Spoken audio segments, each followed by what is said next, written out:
Lady Audley's Secret by Mary Elizabeth Braddon. Chapter 22. Coming to a Standstill. Mr. Harcourt Talboys lived in a prim, square, red-brick mansion, within a mile of a little village called Grange Heath, in Dorsetshire.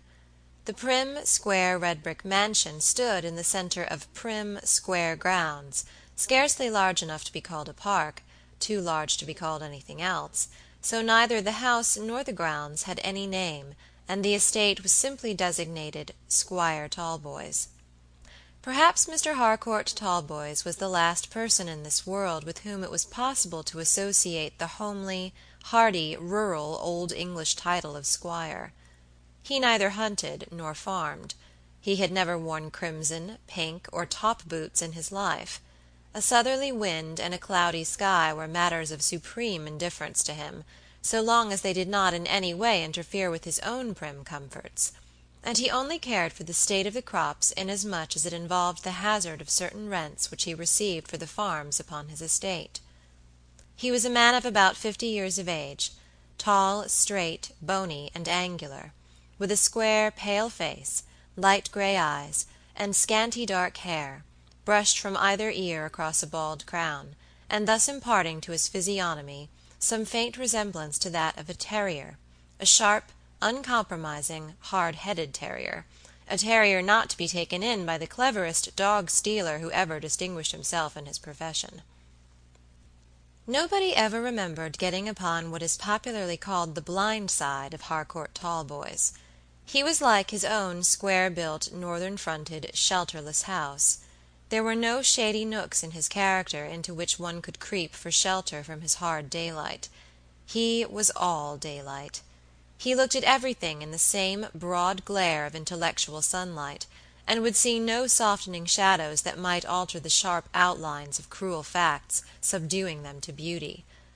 I do not know if I express what I mean when I say that there were no curves in his character, that his mind ran in straight lines, never diverging to the right or the left to round off their pitiless angles.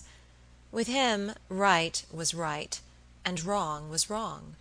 He had never in his merciless, conscientious life admitted the idea that circumstances might mitigate the blackness of wrong, or weaken the force of right.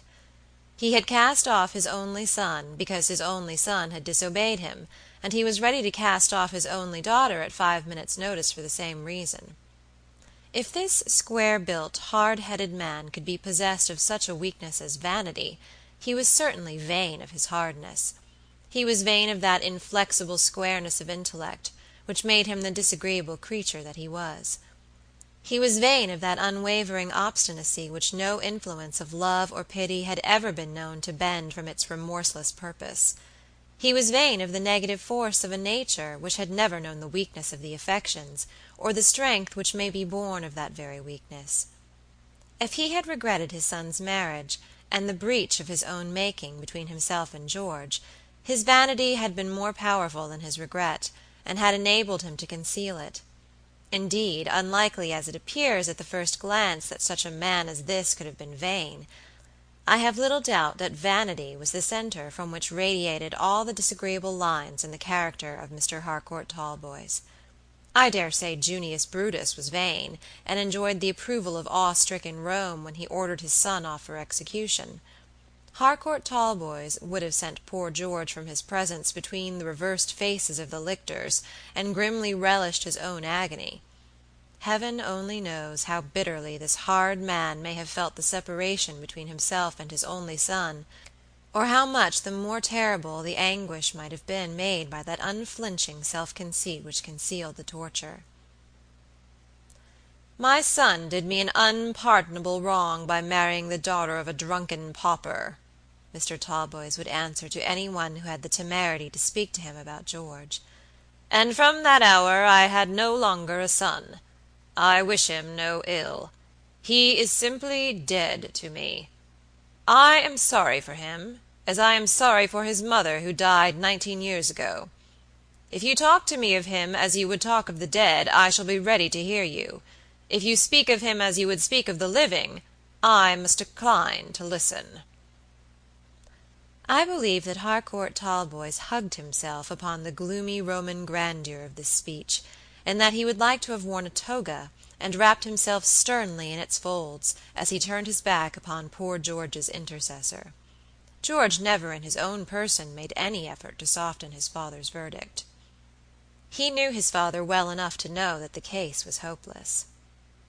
"If I write to him, he will fold my letter with the envelope inside, and endorse it with my name and the date of its arrival," the young man would say, "and call everybody in the house to witness that it had not moved him to one softening recollection or one pitiful thought. He will stick to his resolution to his dying day. I dare say, if the truth was known, he is glad that his only son has offended him and given him the opportunity of parading his Roman virtues." George had answered his wife thus when she and her father had urged him to seek assistance from Harcourt Talboys. "No, my darling," he would say, conclusively, "it's very hard, perhaps, to be poor, but we will bear it. We won't go with pitiful faces to the stern father, and ask him to give us food and shelter, only to be refused in long Johnsonian sentences, and made a classical example for the benefit of the neighborhood. No, my pretty one, it is easy to starve, but it is difficult to stoop." Perhaps poor Mrs. George did not agree very heartily to the first of these two propositions. She had no great fancy for starving, and she whimpered pitifully when the pretty pint bottles of champagne, with Clicquot's and Moet's brands upon their corks, were exchanged for sixpenny ale, procured by a slipshod attendant from the nearest beer shop. George had been obliged to carry his own burden and lend a helping hand with that of his wife, who had no idea of keeping her regrets or disappointments a secret. "I thought dragoons were always rich," she used to say, peevishly. "Girls always want to marry dragoons, and tradespeople always want to serve dragoons, and hotel keepers to entertain dragoons, and theatrical managers to be patronized by dragoons. Who could have ever expected that a dragoon would drink sixpenny ale, smoke horrid bird's-eye tobacco, and let his wife wear a shabby bonnet?" If there were any selfish feelings displayed in such speeches as these, George Talboys had never discovered it. He had loved and believed in his wife from the first to the last hour of his brief married life. The love that is not blind is perhaps only a spurious divinity after all, for when Cupid takes the fillet from his eyes it is a fatally certain indication that he is preparing to spread his wings for a flight. George never forgot the hour in which he had first become bewitched by Lieutenant Maldon's pretty daughter, and however she might have changed, the image which had charmed him then, unchanged and unchanging, represented her in his heart. Robert Audley left Southampton by a train which started before daybreak, and reached Wareham station early in the day. He hired a vehicle at Wareham to take him over to Grange Heath. The snow had hardened upon the ground, and the day was clear and frosty, every object in the landscape standing in sharp outline against the cold blue sky. The horses' hoofs clattered upon the ice-bound road, the iron shoes striking on the ground that was almost as iron as themselves. The wintry day bore some resemblance to the man to whom Robert was going. Like him, it was sharp, frigid, and uncompromising. Like him, it was merciless to distress and impregnable to the softening power of sunshine. It would accept no sunshine but such January radiance as would light upon the bleak, bare country without brightening it, and thus resembled Harcourt Talboys, who took the sternest side of every truth, and declared loudly to the disbelieving world that there had never been, and never could be, any other side. Robert Audley's heart sunk within him as the shabby hired vehicle stopped at a stern-looking barred fence, and the driver dismounted to open a broad iron gate which swung back with a clanking noise and was caught by a great iron tooth, planted in the ground, which snapped at the lowest bar of the gate as if it wanted to bite. This iron gate opened into a scanty plantation of straight-limbed fir trees, that grew in rows and shook their sturdy winter foliage defiantly in the very teeth of the frosty breeze. A straight gravelled carriage drive ran between these straight trees across a smoothly kept lawn to a square, red-brick mansion, every window of which winked and glittered in the January sunlight, as if it had been that moment cleaned by some indefatigable housemaid. I don't know whether Junius Brutus was a nuisance in his own house, but among other of his Roman virtues, Mr. Talboys owned an extreme aversion to disorder, and was the terror of every domestic in his establishment. The windows winked, and the flight of stone steps glared in the sunlight. The prim garden walks were so freshly gravelled that they gave a sandy, gingery aspect to the place, reminding one unpleasantly of red hair. The lawn was chiefly ornamented with dark, wintry shrubs of a funereal aspect, which grew in beds that looked like problems in algebra, and the flight of stone steps leading to the square half-glass door of the hall was adorned with dark green wooden tubs containing the same sturdy evergreens. "If the man is anything like his house," Robert thought, "I don't wonder that poor George and he parted." At the end of a scanty avenue the carriage drive turned a sharp corner (it would have been made to describe a curve in any other man's grounds), and ran before the lower windows of the house. The flyman dismounted at the steps, ascended them, and rang a brass-handled bell, which flew back to its socket with an angry metallic snap, as if it had been insulted by the plebeian touch of the man's hand. A man in black trousers and a striped linen jacket, which was evidently fresh from the hands of the laundress, opened the door. Mr. Talboys was at home. Would the gentleman send in his card? Robert waited in the hall while his card was taken to the master of the house. The hall was large and lofty, paved with stone. The panels of the oaken wainscot shone with the same uncompromising polish which was on every object within and without the red-bricked mansion. Some people are so weak-minded as to affect pictures and statues.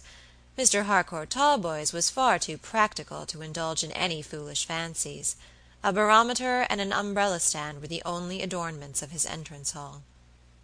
Robert Audley looked at these while his name was being submitted to George's father. The linen-jacketed servant returned presently. He was a square, pale-faced man of almost 40, and had the appearance of having outlived every emotion to which humanity is subject. "If you will step this way, sir," he said, "Mr. Talboys will see you, although he is at breakfast. He begged me to state that everybody in Dorsetshire was acquainted with his breakfast hour."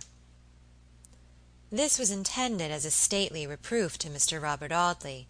It had, however, very small effect upon the young barrister. He merely lifted his eyebrows in placid deprecation of himself and everybody else. "I don't belong to Dorsetshire," he said. "Mr. Talboys might have known that, if he'd done me the honor to exercise his powers of ratiocination. Drive on, my friend." The emotionless man looked at Robert Audley with a vacant stare of unmitigated horror, and opening one of the heavy oak doors, led the way into a large dining-room furnished with the severe simplicity of an apartment which is meant to be ate in, but never lived in. And at the top of a table which would have accommodated 18 persons, Robert beheld Mr. Harcourt Talboys. Mr. Talboys was robed in a dressing-gown of gray cloth, fastened about his waist with a girdle. It was a severe-looking garment, and was perhaps the nearest approach to the toga to be obtained within the range of modern costume.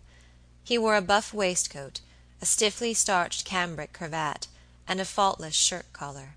The cold gray of his dressing-gown was almost the same as the cold gray of his eyes, and the pale buff of his waistcoat was the pale buff of his complexion.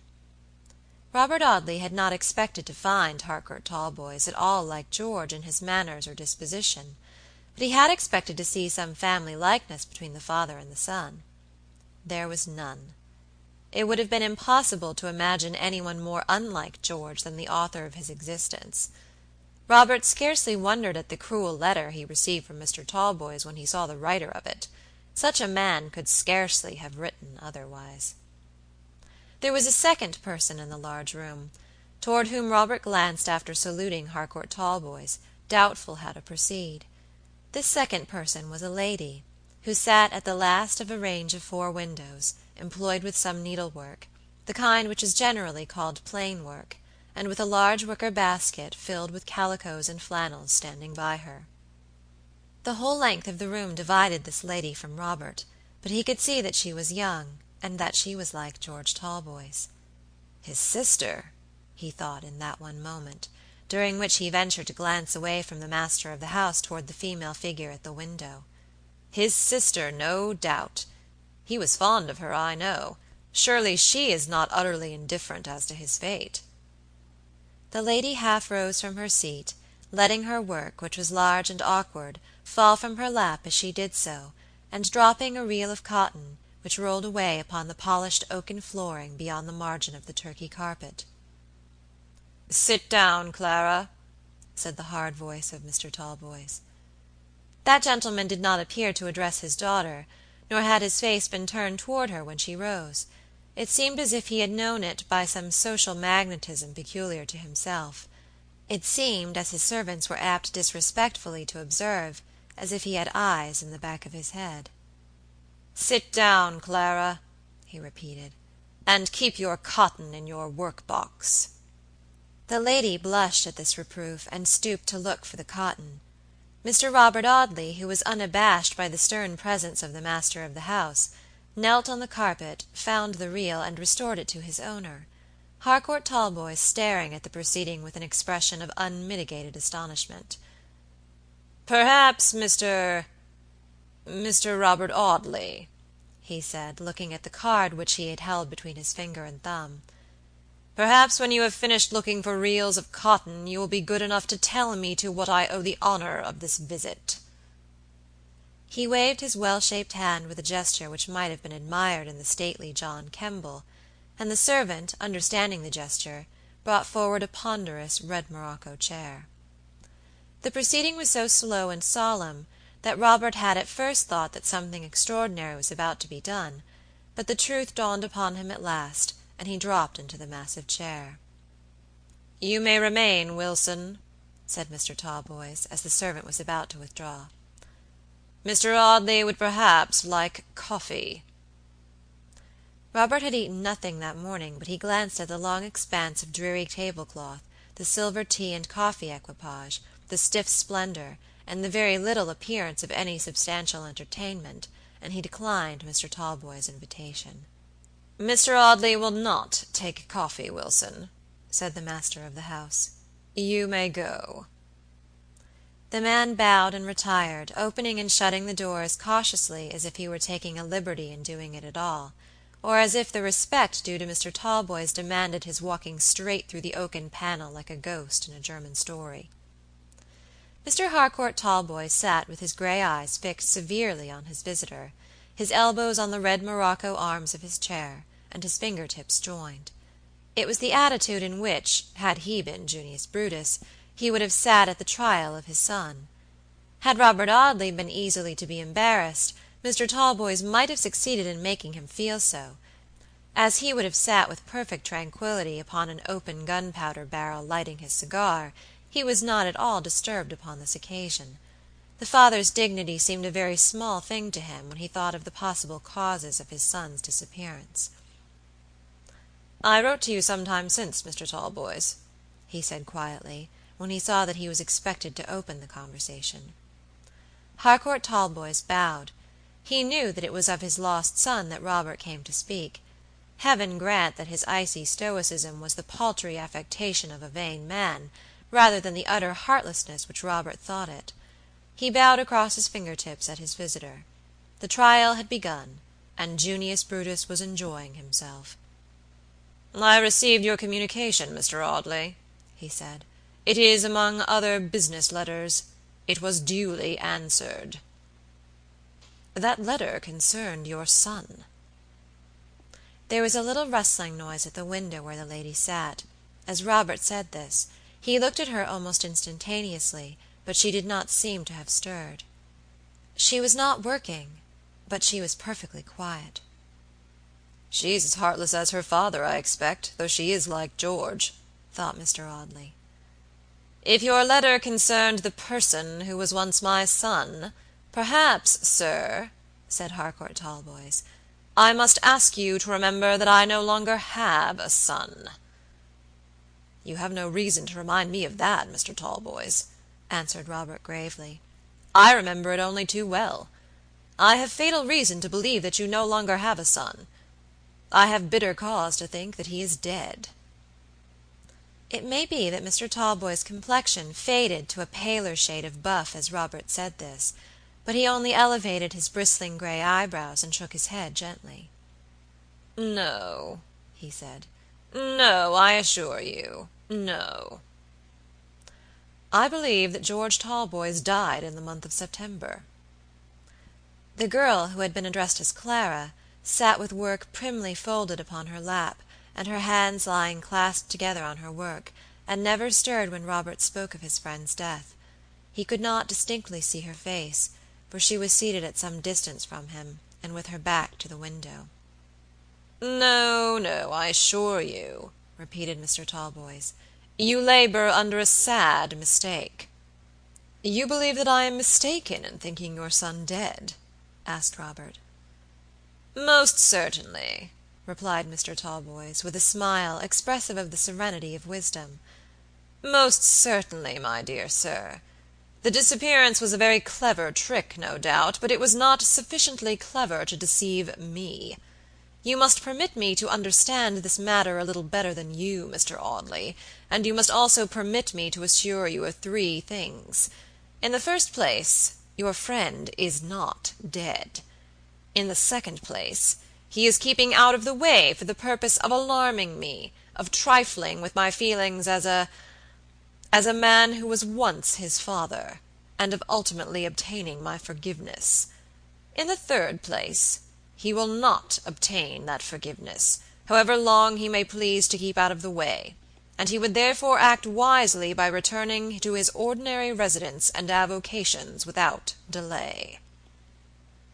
"Then you imagine him to purposely hide himself from all who know him, for the purpose of—" "For the purpose of influencing me," exclaimed Mr. Talboys, who, taking a stand upon his own vanity, traced every event in life from that one center, and resolutely declined to look at it from any other point of view. "For the purpose of influencing me. He knew the inflexibility of my character. To a certain degree he was acquainted with me, and knew that all attempts at softening my decision, or moving me from the fixed purpose of my life, would fail. He therefore tried extraordinary means. He has kept out of the way in order to alarm me, and when after due time he discovers that he has not alarmed me, he will return to his old haunts. When he does so," said Mr. Talboys, rising to sublimity, "I will forgive him. Yes, sir, I will forgive him.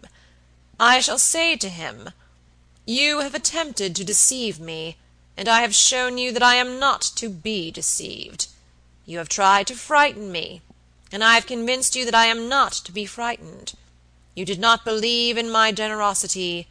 I will show you that I can be generous.'" Harcourt Talboys delivered himself of these superb periods with a studied manner, that showed that they had been carefully composed long ago. Robert Audley sighed as he heard them. "Heaven grant that you may have an opportunity of saying this to your son, sir," he answered sadly. "I am very glad to find that you are willing to forgive him, but I fear that you will never see him again upon this earth. I have a great deal to say to you upon this sad subject, Mr. Talboys, but I would rather say it to you alone," he added, glancing at the lady in the window. "My daughter knows my ideas upon this subject, Mr. Audley," said Harcourt Talboys. "There is no reason why she should not hear all you have to say. Miss Clara Talboys, Mr. Robert Audley," he added, waving his hand majestically. The young lady bent her head in recognition of Robert's bow. "Let her hear it," he thought. "If she has so little feeling as to show no emotion upon such a subject, let her hear the worst I have to tell."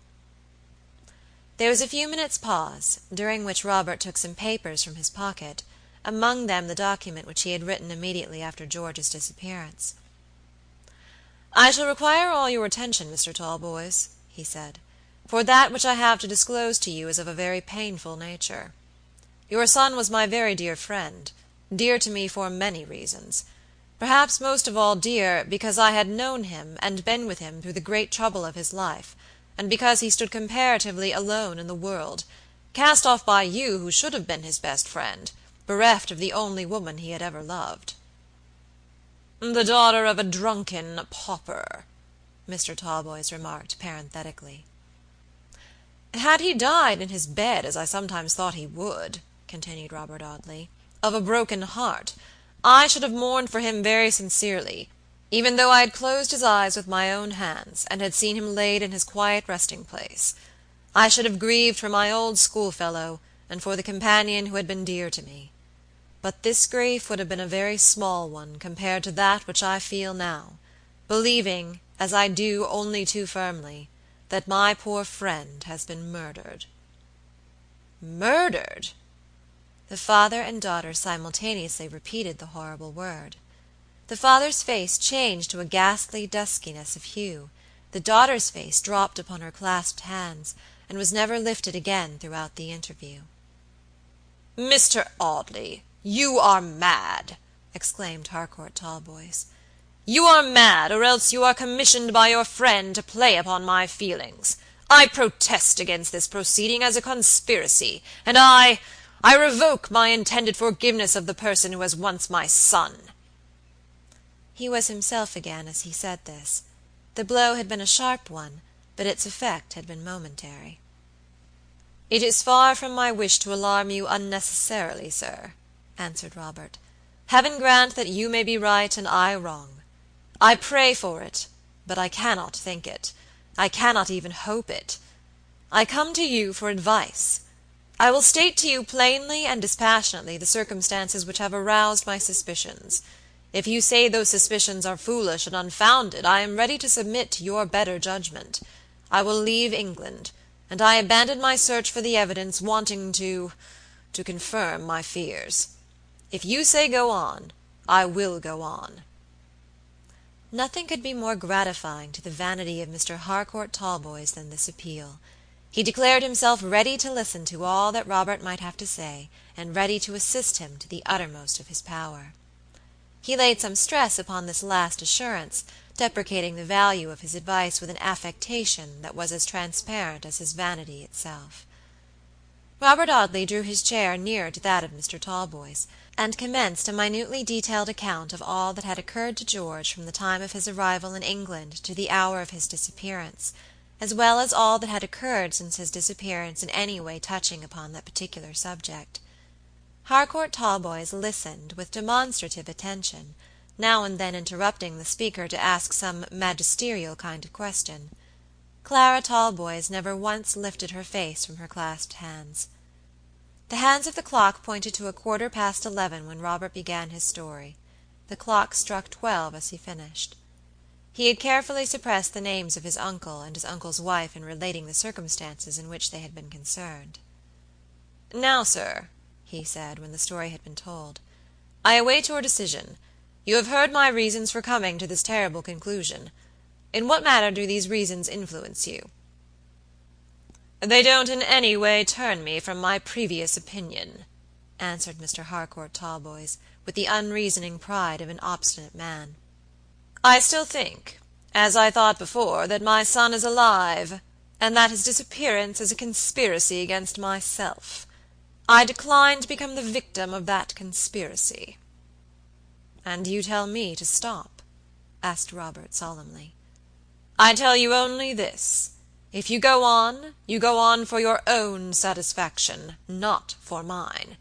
I see nothing in what you have told me to alarm me for the safety of your friend." "So be it, then," exclaimed Robert suddenly. "From this moment I wash my hands of this business. From this moment the purpose of my life shall be to forget it." He rose as he spoke, and took his hat from the table on which he had placed it. He looked at Clara Talboys. Her attitude had never changed since she had dropped her face upon her hands. "Good morning, Mr. Talboys," he said gravely. "God grant that you are right. God grant that I am wrong. But I fear a day will come when you will have reason to regret your apathy respecting the untimely fate of your only son." He bowed gravely to Mr. Harcourt Talboys and to the lady, whose face was hidden by her hands. He lingered for a moment looking at Miss Talboys, thinking that she would look up, that she would make some sign or show some desire to detain him. Mr. Talboys rang for the emotionless servant, who led Robert off to the hall door with the solemnity of manner which would have been in perfect keeping had he been leading him to execution.